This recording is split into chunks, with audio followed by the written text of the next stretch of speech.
Hello മുത്തുമണികളെ, എന്തൊക്കെയുണ്ട് വിശേഷങ്ങൾ? എല്ലാവരും സുഖമായിട്ടിരിക്കുന്നല്ലോ അല്ലേ? അപ്പോൾ റമദാൻ 1 കുറച്ച് വിശേഷങ്ങളായിട്ടാണ് വന്നിരിക്കുന്നത്. അപ്പോൾ ഇതാ ഞാനിവിടെ കുറച്ച് ഉള്ളി ഇതേപോലെ അരിഞ്ഞിട്ടൊന്ന് വാടാൻ വേണ്ടി വെച്ചിട്ടുണ്ട് കേട്ടോ. ബീഫ് ഇതവിടെ വേവിച്ച് വെച്ചിട്ടുണ്ട്. സമൂസക്കുള്ള കുറച്ച് പണ്ടെന്ന് പറഞ്ഞാൽ മസാല അത് ഉണ്ടാക്കി വെക്കാമെന്ന് വിചാരിച്ചു കേട്ടോ. പിന്നെ അതേപോലെ തന്നെ ഏതായാലും വേവിക്കല്ലേ, അപ്പോൾ ഒരുമിച്ച് വേവിച്ച് വെച്ചതാണ് കറിക്കുള്ള ബീഫും കൂടി. അപ്പോൾ അതാ ഇതിലേക്ക് ആവശ്യമായ മഞ്ഞൾപ്പൊടിയും അതേപോലെ കുരുമുളകിൻ്റെ പൊടിയും മല്ലിപ്പൊടിയും പെരുംജീരകത്തിൻ്റെ പൊടിയൊക്കെ ഞാനിതിലേക്ക് ചേർത്ത് കൊടുക്കുന്നുണ്ട് കേട്ടോ. അപ്പോൾ എല്ലാം കൂടി നന്നായിട്ടൊന്ന് മിക്സ് ചെയ്ത് കൊടുക്കുന്നുണ്ട്. മക്കൾ ഇതാക്കണ സ്കൂൾ വിട്ട് വന്നിട്ടുണ്ട്, ഒരാളെ വന്നിട്ടുള്ളൂ കേട്ടോ. മറ്റേ ആൾ നോമ്പുണ്ട്, അപ്പോൾ വലുതാ അവിടുന്ന് അടി കൂടുകയാണ്.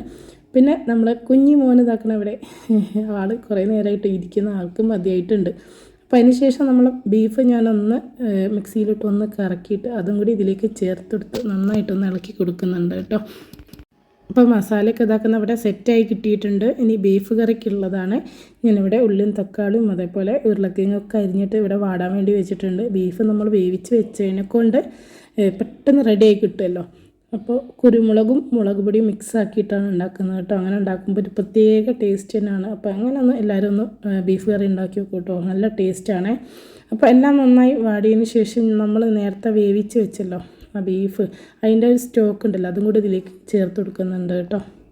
പാത്രങ്ങളൊക്കെ ഇഷ്ടംപോലെ കഴുകാനുണ്ട്. അത് കഴുകിയിട്ട് ഇനി ഉച്ചയ്ക്ക് ശേഷമൊക്കെ ബാക്കിയുള്ള പരിപാടി എന്നൊക്കെ വിചാരിച്ച് അങ്ങനെ ഇരിക്കുകയാണ് കേട്ടോ. അത് തന്നെയല്ല, മോന് കരച്ചിൽ തുടങ്ങിയിട്ടുണ്ട്, ചെറുതായിട്ട് ഇങ്ങനെ കരയാനും മോളൊക്കെ തുടങ്ങിയിട്ടുണ്ട് കേട്ടോ. പിന്നെ അടുത്തേക്ക് ചെല്ലുമ്പോൾ അവന് നന്നായിട്ട് ചിരിക്കും, അതാണ്. അപ്പോൾ അത് പത്തിരിപ്പൊടി കൊണ്ടുവന്നിട്ടുണ്ട് കേട്ടോ. അപ്പോൾ 2 ദിവസമായിട്ടേ ഉള്ളായിരുന്നു അത് പൊടിക്കാൻ കൊടുത്തിട്ട്. അപ്പോൾ അവരിപ്പോൾ കൊണ്ടുപോയി തന്നതാണ് മില്ലിൽ നിന്ന്. അപ്പോൾ ഇതൊന്ന് ഞാനൊന്ന് പാത്രത്തിലാക്കി വെക്കുന്നുണ്ട് കേട്ടോ. അപ്പോൾ ഇത് 10 കിലോ ആണുള്ളത്. അപ്പം നമ്മളധികം ആൾക്കാരില്ലല്ലോ, അപ്പോൾ ഇത് മതി. അപ്പം ഞാനിതൊന്ന് പാത്രത്തിലാക്കി വെക്കുന്നുണ്ട് കേട്ടോ. അതിൻ്റെ ഇടയിൽ ഇതാ മോന് സ്കൂളിട്ട് വന്നപ്പോൾ കുറച്ച് ചാമ്പൊക്കെ കൊണ്ടുവന്നിട്ടുണ്ട് കേട്ടോ. സ്കൂളിൽ നിന്ന് പറിച്ചതാണെന്ന് പറഞ്ഞു, അപ്പോൾ എടുത്തിട്ടൊന്നുമില്ല കേട്ടോ.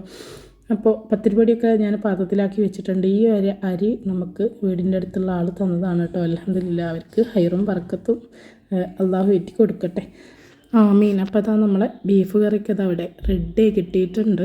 ഇനി ഇതൊന്ന് ജസ്റ്റ് ഒന്ന് വറവിടാനേ ഉള്ളൂ കേട്ടോ. അപ്പോൾ അതൊക്കെ കഴിഞ്ഞ് പിന്നെ ഉച്ചയ്ക്ക് ശേഷം അസറിന് ശേഷമാണ് കേട്ടോ ബാക്കിയുള്ളതൊക്കെ ചെയ്യുന്നത്. അപ്പോൾ തരി ഉണ്ടാക്കുകയാണ്. ഒരു 2-3 ഏലക്കായും അതേപോലെ 2 ഗ്രാമ്പും ഇട്ട് കൊടുത്തിട്ടുണ്ട് കേട്ടോ. പാലൊന്ന് തിളച്ച് വന്നപ്പോൾ ഇനി മധുരത്തിനാവശ്യമായ പഞ്ചസാര ഇടുന്നുള്ളൂ, ഉപ്പും കൂടെ ഇട്ട് കൊടുക്കുക കേട്ടോ. അതിനുശേഷം നമ്മൾ തരി അഥവാ തരി എന്ന് പറയുന്നത് റവ ആണ്. അപ്പം അതും കൂടെ ചേർത്ത് കൊടുക്കുകയാണ്. റവ കൂടാൻ പാടില്ല കേട്ടോ, ഒരുപാട് കട്ടിയായി പോകും. ഞാൻ പിന്നെ കുറച്ച് സേമിയയും കൂടെ, റോസ്റ്റഡ് സേമിയാണ് കേട്ടോ, അതും കൂടെ ഇട്ട് കൊടുക്കുന്നുണ്ട്. മക്കൾക്ക് അങ്ങനെയാണ് കേട്ടോ ഇഷ്ടം. അപ്പോൾ ചെറിയുള്ളിയൊക്കെ ചേർത്ത് തൂമിക്കാറൊക്കെ ഉള്ളതാണ്. അപ്പോൾ അവിടെ മക്കൾക്ക് അതൊന്നും ഇഷ്ടമല്ല. അപ്പോൾ ഞാൻ കുറച്ച് നെയ്യ് മാത്രം ഇതിലേക്ക് ഒഴിച്ച് കൊടുത്തതാണ് കേട്ടോ. പായസം പോലെയാണ് അവർക്കിഷ്ടം.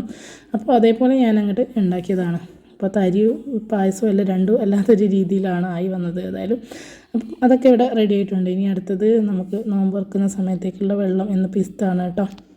ഒരു കാലത്ത് കല്യാണപ്പുരയിൽ താരമായിരുന്നില്ല ഈ ഒരു പിസ്ത വെള്ളം. ഇപ്പം നമ്മളെപ്പോലെയുള്ള പാവപ്പെട്ടവർക്കൊക്കെ പെട്ടെന്ന് ഉണ്ടാക്കി എടുക്കാൻ പറ്റിയ അടിപൊളി ഒരു വെള്ളം തന്നെ. എപ്പോഴായാലും ഇതൊരു നല്ല ടേസ്റ്റാണല്ലേ കഴിക്കാൻ. അപ്പോൾ പിസ്ത വെള്ളമാണ് ഉണ്ടാക്കി.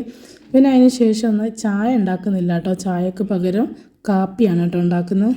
അങ്ങനെ കാപ്പി ഇവിടെ റെഡിയാക്കിയത് ഞാൻ ഫ്ലാസ്കിൽ ഒഴിച്ചേക്കാമെന്ന് വിചാരിച്ചു. അങ്ങനെ കാപ്പിയും റെഡി ആയിട്ടുണ്ട് കേട്ടോ. ഇനി അടുത്തത് പത്തിരി ഉണ്ടാക്കാനുള്ള പത്തിരിയാണ് കേട്ടോ ഉണ്ടാക്കുന്നത്.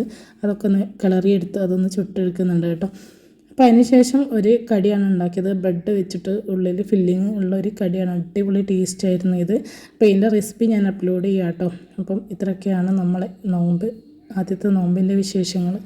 അപ്പോൾ അൽഹംദുലില്ലാ നല്ല സന്തോഷമായിട്ട് തന്നെ പിന്നെ മൂത്ത മോനും ഞാനായിരുന്നു ഉണ്ടായിരുന്നത്. അപ്പോൾ നല്ല ഉഷാറായിട്ട് തന്നെ അൽഹംദുലില്ലാ നോമ്പൊക്കെ കഴിഞ്ഞു. അങ്ങനെ നോമ്പൊക്കെ തുറന്നു. പിന്നെ അതിന് ശേഷം പിന്നെ ഇശാന് ശേഷമാണ് നമ്മൾ ബീഫും പത്തിരിയും കഴിക്കുന്നത് കേട്ടോ. ഇപ്പോൾ കണ്ടില്ലേ, അടിപൊളി ടേസ്റ്റിയായ നമ്മുടെ ഈ ഒരു ബീഫ് കറി കേട്ടോ. അപ്പോൾ ബീഫ് കറി നല്ല സൂപ്പറായിരുന്നു. ഇതേപോലെ എല്ലാവരും ട്രൈ ചെയ്ത് നോക്കുക കേട്ടോ. കുരുമുളകും പിന്നെ മുളകും കൂടി മിക്സ് ആക്കിയിട്ട് സൂപ്പറാണ്. അപ്പോൾ ഇൻഷാ അല്ലാഹ് നല്ലൊരു റെസിപ്പിയായിട്ട് വീണ്ടും കാണാം. ബൈ.